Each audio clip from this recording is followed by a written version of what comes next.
ගෙලිවලට bus නැවතුමක් නැතිකමින් අගොපිල් වල ඉන්න මිනිස්සු මේ බලන්න මේ ගෙලිය නගරේ මහනුවර දෙසට තියෙන බස් නැවතුම් පෙළේ මේ අගොපිල් වල උඩ ඉස්සලගෙන ඉන්නේ මෙතන බස් නැවතුමක් හදන්න ආයෝජකෙක් ආවා ස්පොන්සර් කෙනෙක්.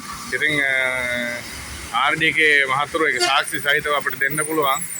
ඉතින් මාස 6ක් පරක් වුණා. ඉතින් ඒ ආයෝජකයා වෙන පළාතක ඒ බස් නැවතුම් ඉදිකරන්න ඒ ආයෝජනය අකුලගෙන ගියා. ඉතින් මොනවා කරන්නද මේ තෙමි බස් එකට නැගිනවා බලන්න මේ. රයිට් මාලිමාවට ජය වේවා. පුනරුදයට ජය වේවා. අගුපිල් වල ඉන්නේ මිනිස්සු මේ. කී දෙනෙක් ඉන්නවද බං? 1 2 3 4 5 6 7 8 9 10 11 12 13 14 15 දෙනෙක් තෙමි කුඩ ඉසලගෙන ඉන්න බස් නැවතුමක් නැතිකම. රයිට් බොහොම ස්තුතියි.